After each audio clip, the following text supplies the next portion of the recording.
Hello, Michael Gidlewski, and welcome to Ordinary Visionaries. So, Michael, the very first question I ask everybody on these interviews is what makes you an ordinary visionary? Well, what makes me an ordinary visionary is years and years ago, I was in the wholesale distribution business, the great outdoors, selling sporting goods and camping supplies and stuff. And I had a sales force that was straight commission sales force. So I was always trying to figure out how do I help them make more money? And of course, how do I help myself make more money? Because I got an override on everything that they did. Sure. And I was always interested in success and motivation and goal setting and just trying to get that slight edge, right? Yeah. And one day I was flipping through a magazine called Success Magazine, and I'm sure you remember Subscribe that to one. that. I Yep. subscribed to it for years in my Yeah. early years, yes. Yeah. So I saw an ad in there for a company called Success Motivation Institute. Never heard of them, didn't know who they were. I called them up because the name resonated with me, Success and Motivation. And they said, oh, yes, we're having a big 5-day workshop down here in Waco, Texas. Come on down. And it was whatever, a month or two out. And so I said, sign me up. I'm in it. I got a got a plane ticket. And I flew down there and I loved their idea and their concept. Yeah. Uh, and and unbeknownst to me, they were selling franchises. I had no clue. I'm not even sure at that young age I knew what a franchise was. Right. But I fell in love with it and I said, I'll take it. I'll buy it. I'll And take one. Right. I'll take one to go. Exactly. And that was the beginning of the adventure of me getting into my own business and creating my own future, my own destiny. And I had no idea, no plan to ever really do that. I was in the distribution business. I was making money. I was in there my whole life, and I loved it. And I just, heard Paul J. Meyer talk, and I just fell in love with the whole concept. And that was the beginning. That's when I stepped out on my own.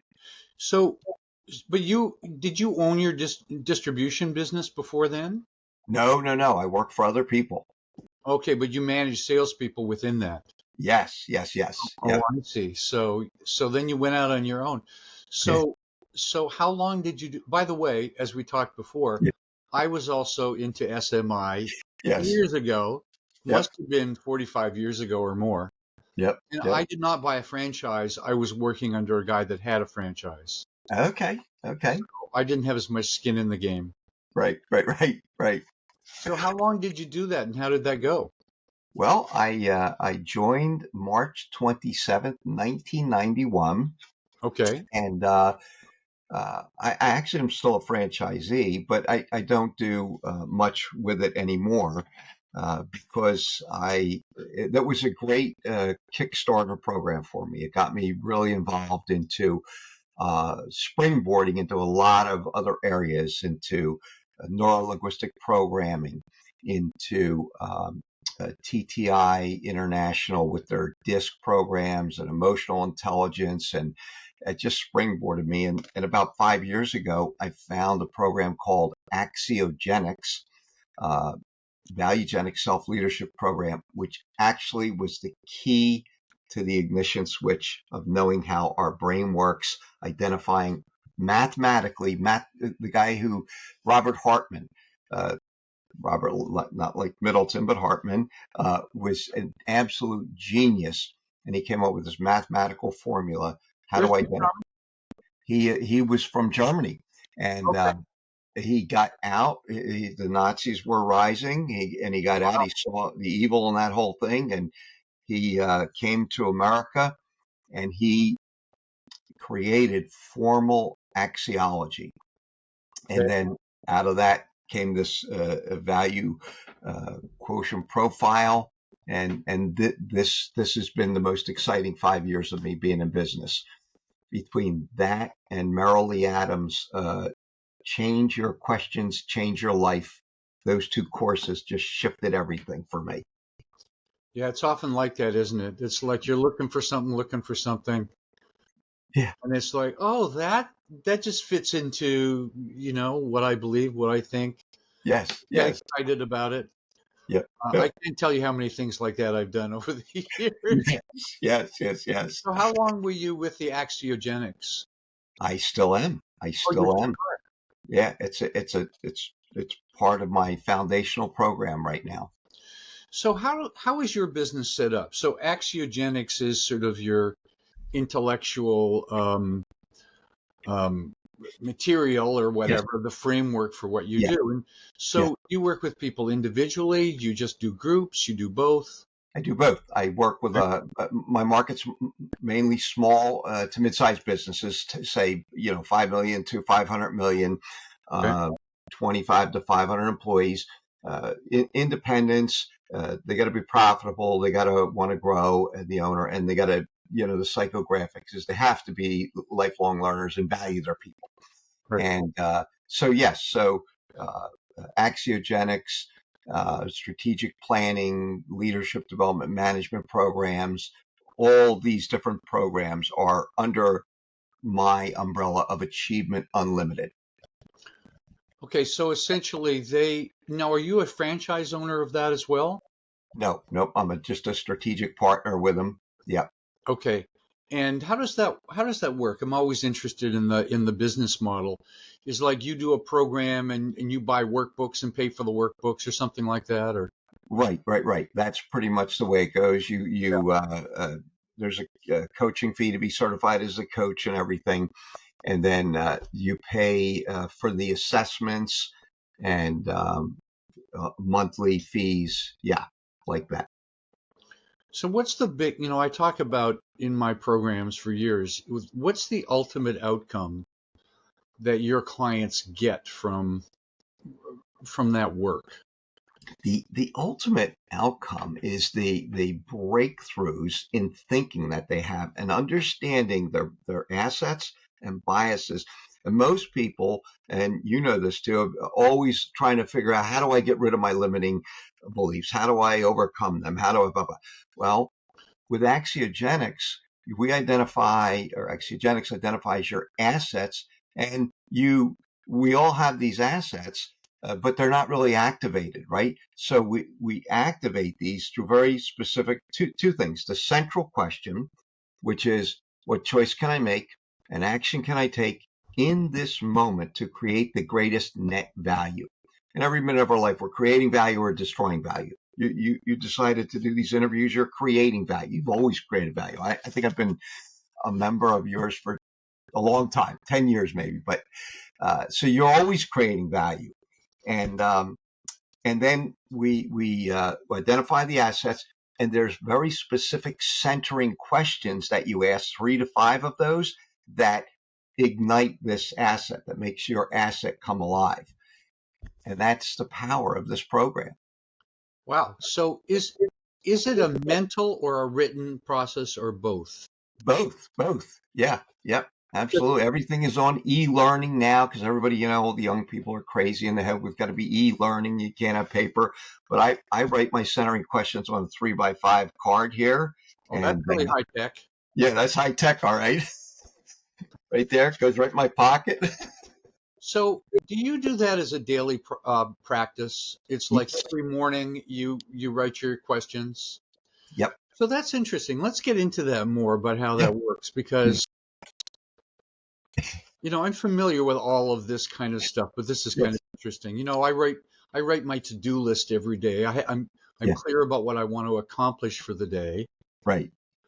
But this sort of seems to kick it up a level, which is really interesting. You can Yes. tell you're really excited about it too. It's like you got like, yeah, it's like this shit works, right? Right. Hey. Yeah. Exactly. So give Exactly. me an example. Let me see. Let's talk. Let's be specific. Pull that paper out again. Yes. Yes. I have it right here. Yep. Love it that he has it right in his pocket there.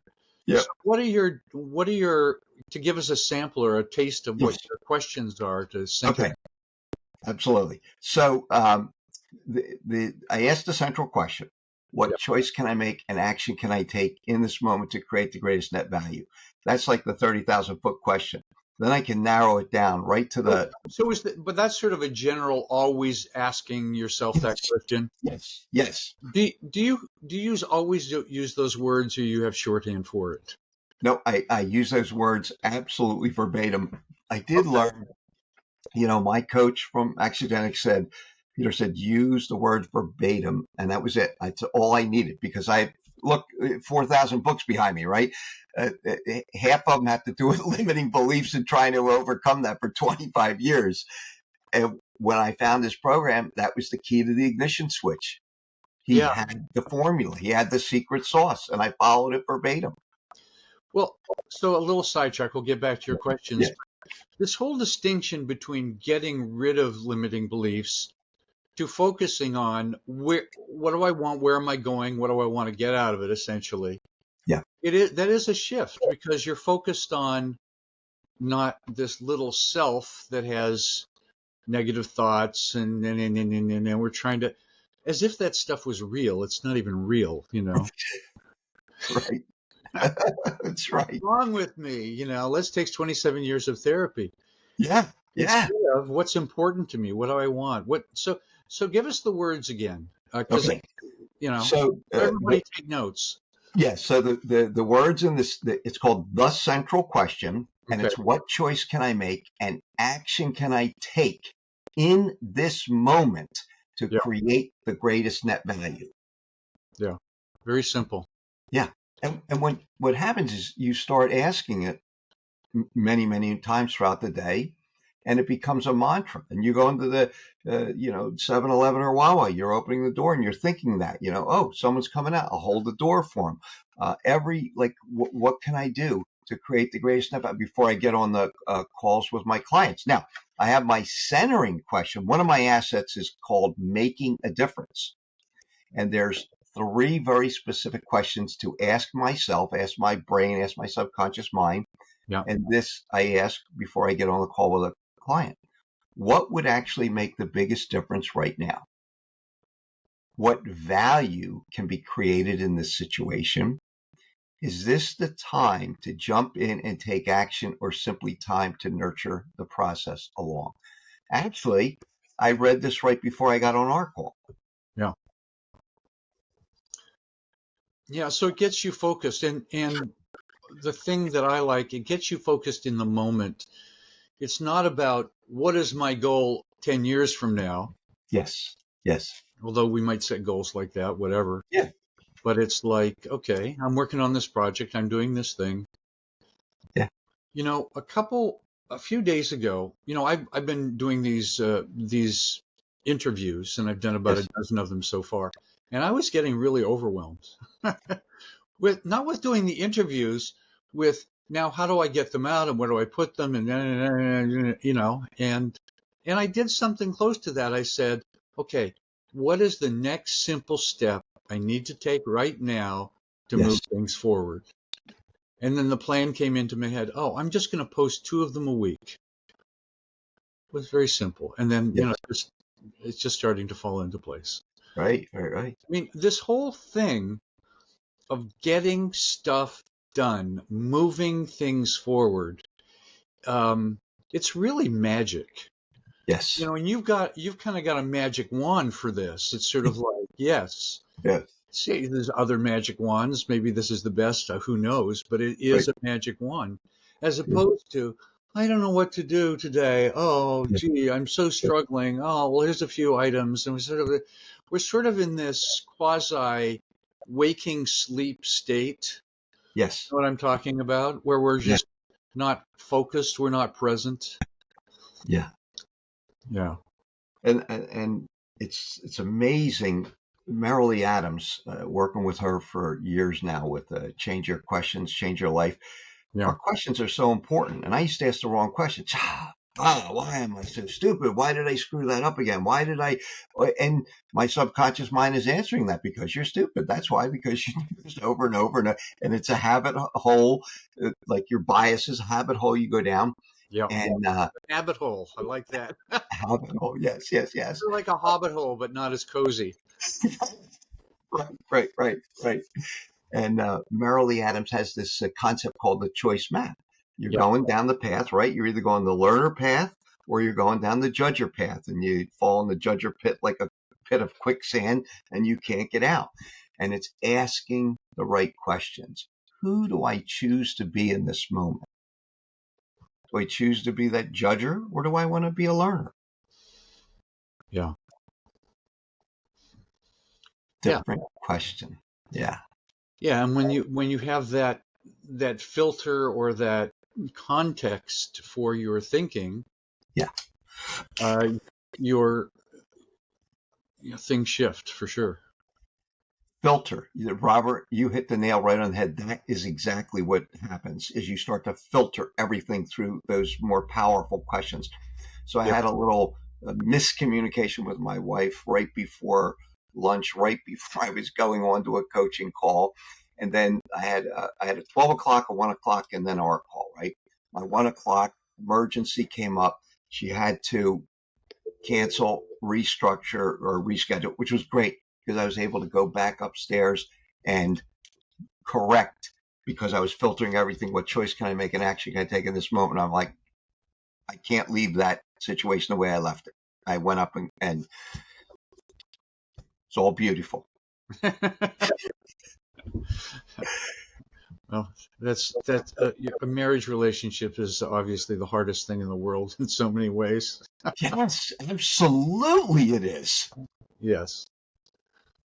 Anyway, I don't think we'll go in that direction much, but No. And at the same time, it can be so rewarding, and that's where these questions have been, this whole concept of doing the work, not working on me, but doing the work, doing the exercises, doing the daily practices. That's what it is, I think, too. That was a shift, I believe, is that this is a practice. This isn't a course I go, like I did the walking on the hot coals. I remember one New Year's Eve we did, all that stuff. It's short term. It's like a dopamine hit, right? It's like instant gratification. Yeah.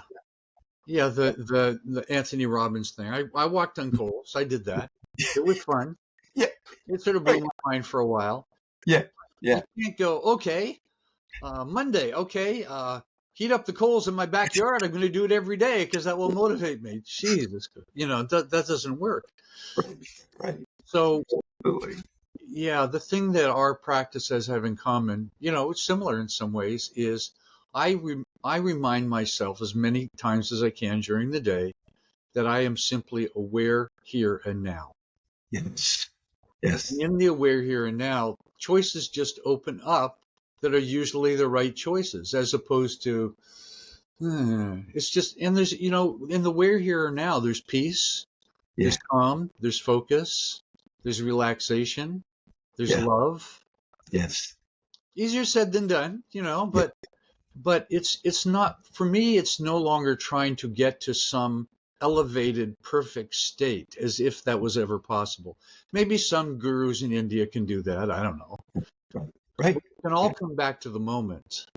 Yeah. And that's what you're getting to. Yes. And so tell me a little bit about the programs now. So what does your business look like in terms of who you're working with and the individuals or the group programs or whatever? Yeah, well, the individuals all pretty much come out of those companies. They either own the companies or work in these companies. And the programs are, this Axiogenics is called Valuegenic Self-Leadership Program. And all leadership starts with self-leadership. Can't lead yourself. Warren Bennis and all these leadership gurus talk about that, right? Even Peter Drucker. If you can't lead yourself, you can't lead anybody else. And that's where everything starts. And then once you start to imagine a company, a leadership team, then the managers under that, and just even every employee starts to get a valuegenic mindset. They become self-leaders. They're leaning into their assets all the time. What kind of company can you create with that kind of culture? Just imagine. Yeah. And if you think of the great entrepreneurs of the last 50 years, like a Steve Jobs and then Elon Musk, and those people had that kind of focus and clarity about where they're going and what the vision was, et cetera, et cetera. But the great companies are ones that can instill that kind of thing in their employees, and that's a big thing. Yes, yes, it is. It is. And I believe today it's becoming bigger and bigger. It's slow, the momentum, but it's gaining momentum. Conscious capitalism, right? People just want to they want to be part of the organization. They want to contribute. They want to do outside work. They want to contribute to uh, good causes, the homeless, the whatever's going on in their area. I see it just growing like crazy. But it starts with self leadership. Got to know who we are, know what our biases and assets are, and then maximize our assets on a Right. continual basis. Tell me a little bit about your vision of what's happening in business, because I have kind of not the most positive view of giant corporations. I think they are in some ways inherently evil in that they suck up everything. Yeah. These people, yeah, and yet again, my favorite company is Amazon in some ways. I'm always amazed at how they fit. What? Not only do they do delivery, you get it the next friggin' day.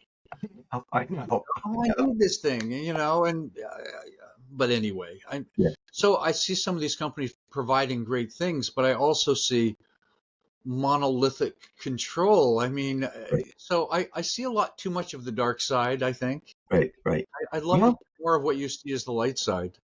I for sure see that dark side also, and I think the bigger the corporations, the tougher and tougher it gets. Uh, Yeah. there was a Netflix documentary on OxyContin, and Oh, yeah. that whole thing, Yeah. and how they finally got it to a court case and all, and obviously OxyContin was able to then to buy off that attorney or whatever, and the end was like hardly anything happened, right? But I do think the groundswell is going to be from the smaller companies and mid-sized companies, and moving into bigger and bigger. They're realizing that, what we can't, this is not sustainable, what we're doing. We cannot go on like this as companies, just, we have to take care of our employees. We have to take care of the clients. We have to, we're all one, and everything affects everything else. Just like your uh, quote this morning, the flow, right? Everything is connected.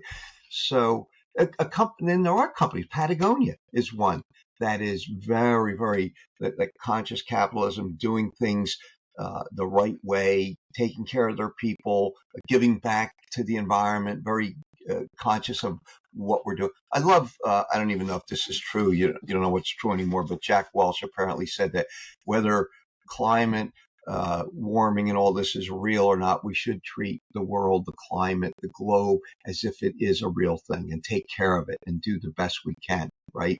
Yeah. It makes sense, right? If yeah, and that's what I see in Patagonia.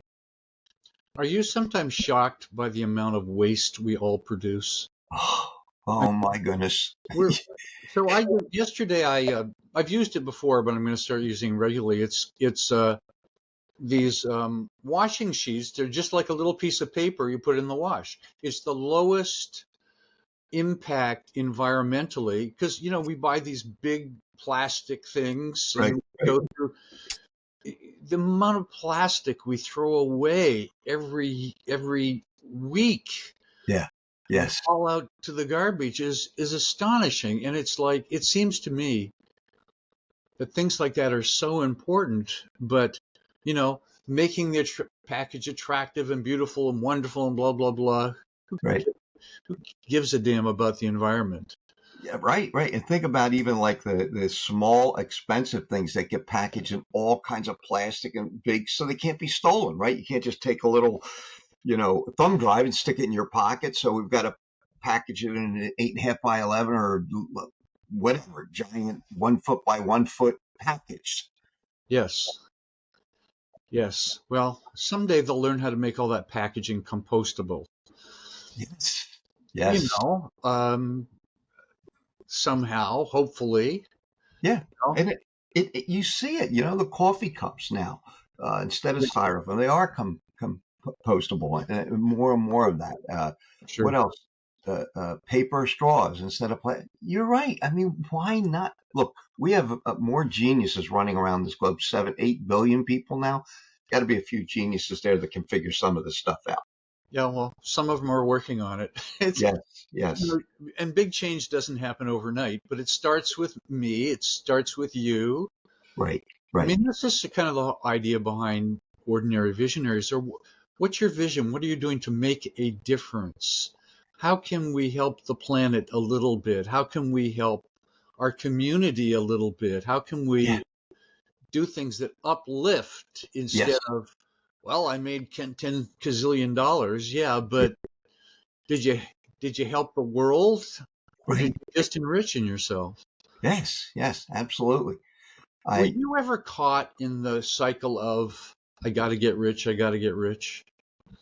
Oh, come on. Why'd you ask that question? Of course. I mean, I think it's an important thing because look, I watch YouTube a lot, and Yeah, I paid for YouTube for a while, so I got no commercials. I let it yeah, expire. I love those commercials. I like yeah, seeing what people are promoting and what they're doing, and it's kind of fun. But some of these things are toxic in terms of success. It's sort of like we have right. cancer. It will make you rich. What kind of Yes, loser are you if you don't do what I say? I'm yeah, exaggerating only a yeah, bit. yeah, And yeah, we're so, even the success motivation is just like have success. Success yeah, is the only thing. It's what yeah, you need. And yeah, it's missing a certain, thing. yeah. So anyway, what's been your history or struggles with that? No question about it. When I was in the distribution business, the mantra was, "In God we trust, all others pay cash."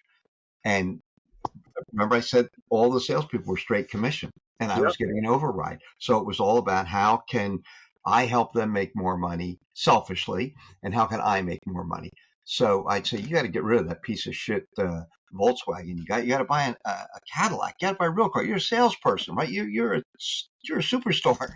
And I remember getting all caught up in that stuff. And they said, well, how am I going to do that? I said, you just finance it. We'll help you get more sales. And it was the stupidest, retrospect. I look back and say, oh my goodness, how could I have done that? Well, I didn't know any better either. I grew up on that diet of success and motivation, Vince Lombardi and all these sales films and just sell, sell, sell. We used to have a loaded customer's a loyal customer. They'll figure out how to sell it. Like how crazy is that? Yeah. So when did you have a shift in that? Um, Probably the beginning of that shift was when I got clean and sober 31 years ago. Ah, Yep, yep. And then it wasn't all just about chasing the fame and success and I control my own destiny and I talk about the false self, the ego run amok, right? yes. Everything was about me. Right, right. Yeah. And then I started to see a different world out there. I got into I met a higher power. I always believed in God, but this was a whole different world. Surrendering, uh, and I remember I struggled a little bit because I worked my whole life. I hung over, whatever, went in. I always thought an alcoholic was face down, drunk in the ditch. And I was like, wait a minute, I worked every day. I made money. The check's cleared. Come on, what are you kidding me? I didn't even have it. I never got a DUI. Never got stopped. I mean, there was many times I should have. So you were a functional alcoholic. Absolutely. Yeah. Absolutely. Yeah. Yep. Yep. Interesting. Yeah. And the first part of AA is I'm powerless over alcohol and my life is unmanageable. And I struggle with the first part. I'm powerless. I'm not powerless, but my life was unmanageable. Well, I didn't have to look very far to see that my life was totally unmanageable. Yeah, when you're in an alcoholic haze, it diminishes your capacity for thinking, feeling, acting, now, on the next day, you're awake and you're better, okay, during the day, but, you're not at 100%. Yeah. No doubt about it. You know, I still struggle. I don't struggle with substances, but I still struggle with, um, I, I'm always active in doing stuff and reading stuff and find, oh, it's 2 o'clock in the morning and I'm not asleep yet. And, and, uh, I notice when I have a good night's sleep, Yeah. there's little simple things like that. And I exercise and I eat right, Yes. the possibilities for life increases, more enjoyment, fun, aliveness in the moment, as opposed to, someday I will be rich and I'll have whatever. Yeah. Yeah. Definitely put you in the present moment. I used to be Yeah. like that too. 2 o'clock, 3 o'clock, whatever. And now I'm a 9 to 5er. Get to bed by 9. I'm up at 5 a.m. I haven't set an alarm clock. I can't tell you in how many years, 10 years maybe. I get up 4:35. I get up. You I go to do bed at 9 o'clock. 9 o'clock. I would be happy if I turned my lights out every night at 12 o'clock. I would be really happy. I've always been a night person, not a morning person, but Yeah. but whatever. But you're getting 8 hours of sleep more or less, right? Yeah. Yeah. Yeah. And I, what do you yeah. do? What's your routine in the morning? What do you do every day? So get up, go to the bathroom, put the coffee pot on. I don't turn it on yet, and then I meditate for 30 minutes. Then Right. I flip the switch on the coffee pot. Then I do some wisdom reading. Could be the Tao, could be scripture, could be the Bible, anything. Do Sure. that for and then my morning prayers and stuff. Do that for about an hour. Then Wow. I I plan my day already, so I just kind of review that plan, and uh, I'll ask my centering questions sometimes before I come down to the office or even before I get into my readings, and then shower, shave, and I have a shake, protein shake, Kachiva, 29 grams of protein, best stuff I ever found, and I love it because I just blend it, put it in it, and drink it down, Right, and right. I'm ready to go. I'm ready to go. And then when you starting your work day at about what time? About 9 o'clock. About nine Yeah, o'clock. yeah, yeah. Okay, so you got up at 5, so you've done 4 hours of stuff before you're really working. Yes, yes. So that's like it reminds me of an Olympic athlete. I mean, it's like, you're getting your shit together before you're even out on the field. Right, That's impressive. That's impressive. yeah. I commend you for that. So Thank you, what's thank you. what's your future? What's your do you have retirement plans? Do you I don't know how old you are. I am 73. Okay, so you're a year older than me. I Yeah, turned yeah, 72 in March. yeah, yeah. Okay. And when I saw your email that you retired, I was shocked because I thought you would never retire because Right. you create so much value, you add so much. I mean, you're changing things up. You're always doing things. So the answer is I would like to do this forever. And the more I'm doing it, That's even what I said too. yeah, But yeah, at a certain point, I realized I didn't have to do it forever. yeah, I had yeah, yeah, enough money and yeah, income and yeah, all that stuff. So I thought, anyway, but go ahead. yeah. So I don't know. I mean, it just is. We travel. I like to travel. We did Turkey last year for a couple weeks, and a bunch of other places around here. We're all teed up for Japan in May. Um, Oh, really? yeah, yeah, Are you? yeah. Go visit the Zen Buddhist at Kyoto. Yeah. So I don't know. I mean, I really, my wife, she's like, when are you gonna retire? I'm like, I love it. What would I do? What would I do? I'm not a, see, my dad had a sporting goods store and I grew up in that. And that was open 9 to 9, 7 days a week. So I was, how come you didn't learn to cook? All your other brothers learned. I was the oldest. I said, I worked. I worked. The store was open 9 to 9. There was no time to cook. Right. Uh, but it's been good. It's just been an exciting time. Yeah, yeah, I can tell. I mean, you're so enthusiastic. So, Tell me a few stories of some things you've done in companies and accomplished with companies, and how they've shifted or moved or opened up or changed their culture or whatever. Um, yeah, we always start with the strategic plan, and we always talk about your BHAG, your big, hairy, audacious goal, where you want to be 3, 5, as far out as we can get them to look. And core values. Core values are so critical to a culture. And over the years, that has changed fairly significantly in that people are taking that core values exercise so much more seriously. And they're defining what the real core values are and what the behaviors of those core values are and the kind of company they want to create. They're not just in it to make money. They're in it to take, develop, hire people, develop those people, have those people be an important contributor in their community. And these companies, they even have, like, they'll take certain days of a day of the month and say, okay, everybody, we're going to go do this, work with this organization, this nonprofit or this nonprofit or that nonprofit. Giving back is I never saw that 30, 40 years ago when I was in business. It was like sell, buy, drink more, smoke more, sell more. Yeah, yeah. Uh, so I've seen companies, uh, working with smaller companies too, the leadership team. So these owners, they started a company, or maybe their parents have started a company, and they're doing everything. They're used to doing. So they don't take the time. So the first step is getting them to plan. Take 3 days, get away from that business, get away. They'll say, we have the conference room here and we could, but no, you can't plan there. We're going away. I don't care if it's a block away or 50 miles away.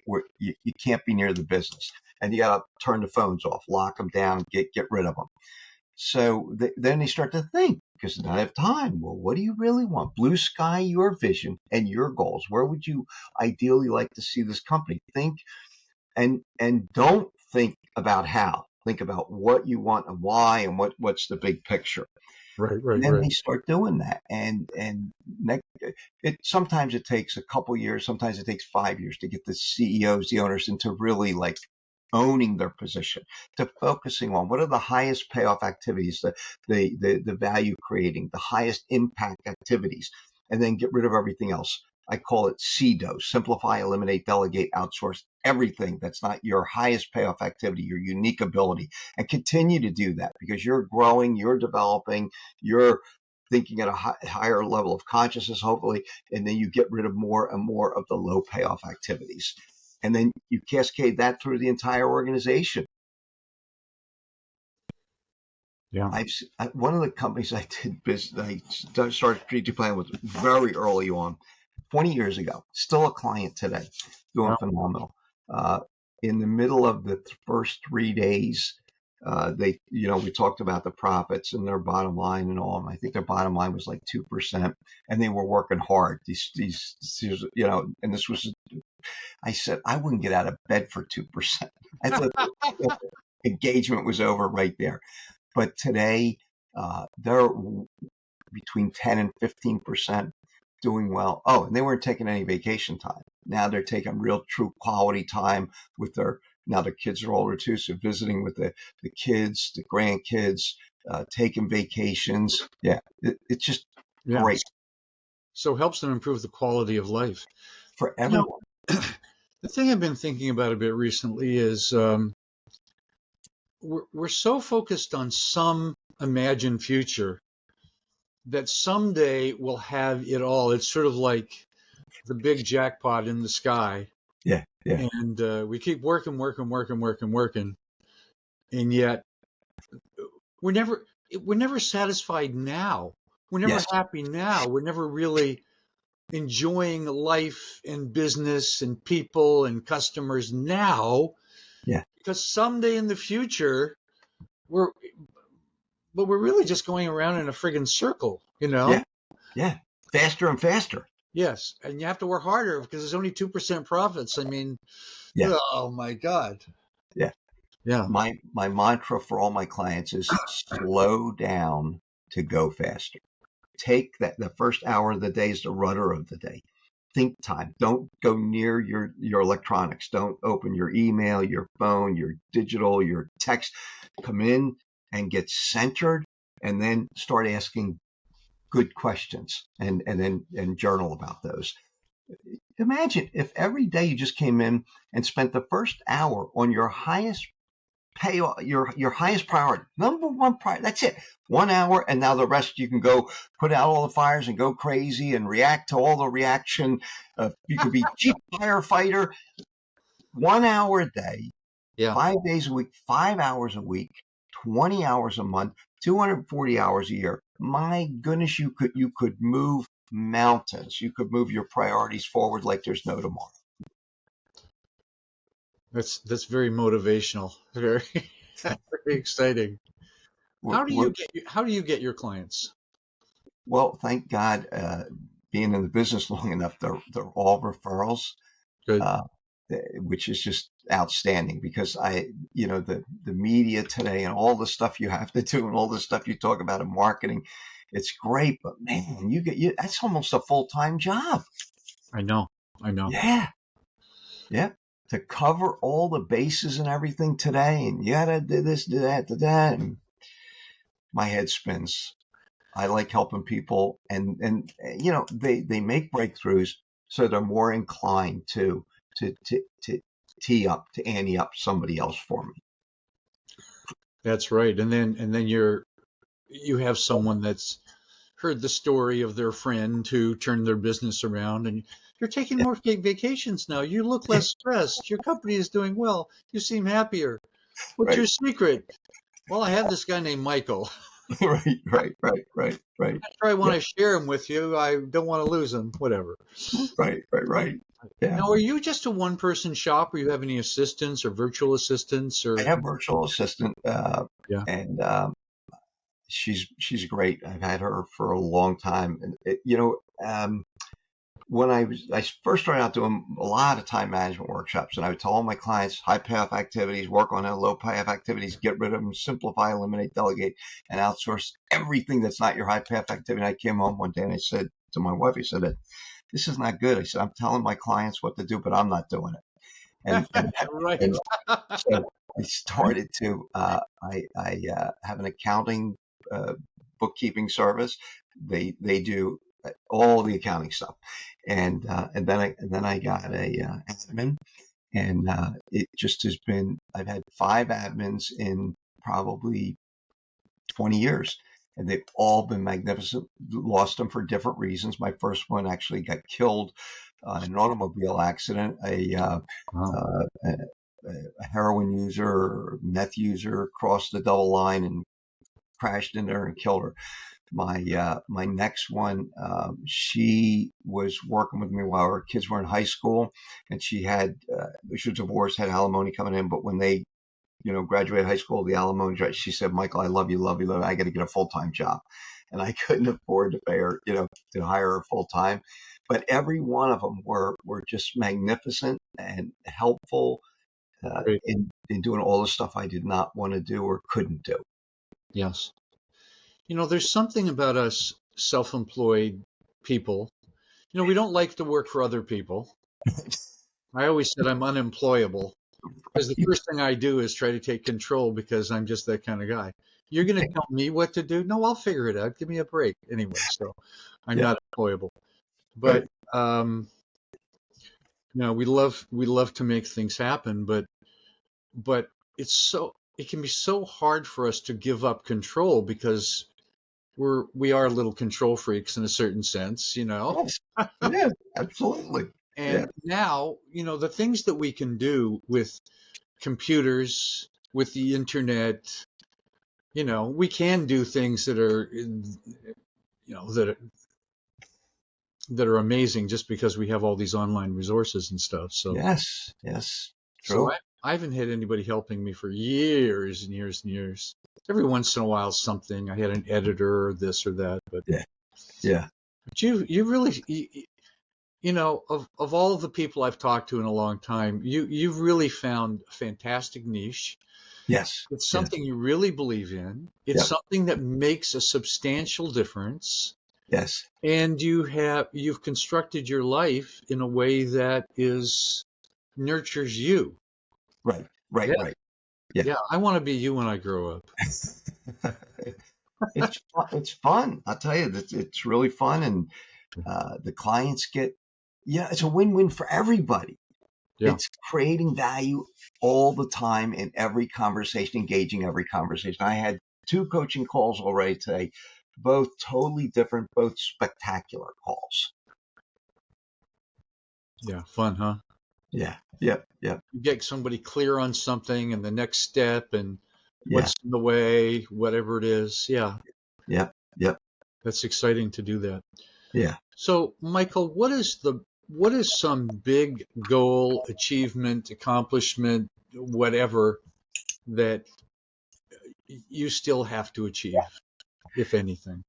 You were talking about being here now, being in the present moment. Really, that is my biggest goal right now, is to be in the present moment. So if I'm on a call with you or a client or with my grandchildren, I want to be there, eyeball to eyeball, consciousness to consciousness, brain to brain. I don't Right. want to be distracted, and I want to and I want to become a master, an expert at asking better questions, asking them of myself first, and asking them of my clients, friends, anywhere I can make a difference. I don't have any like big gigantic, like, I wanted to climb Mount Everest until I saw the movie Into Thin Air or read that book, and then I took that right off the list. They said if the best of the world screwed that up, I'm not going up. Yes, I have a policy in life, Michael, and that's not to do anything that I'm likely to die. Right, I'm right, not going to jump out of a plane. As exciting as I'm not going to do that. I'm right, just right. not Yes, do that. yeah, that came off of my list also. Yeah. Yeah, exactly. Now it's travel, it's being in the moment, and you know what? I'm supporting some great nonprofits. There, we live in right outside of Kennett Square, which is the mushroom capital of the world. Huge Latino community, Yeah, and one of the organizations I support is called Young Moms, and they help unwed moms become, like, arm them with all the tools they need to be a mom. yeah, It's a fantastic organization, and yeah, I'm sponsoring an event in March again for that organization. I love that organization. I love what they do. yeah, yeah. We have a great organization here in the San Lorenzo Valley, and it's great to be able to contribute to organizations like that, and Yes, that are doing things that business and government simply cannot do. right, right, Period. absolutely. Yeah, Yeah. yep, yeah, Michael, it was a delight to meet with you and speak with you. I hope we have a absolutely. chance to do it again in some way or the other. Love to, absolutely love to.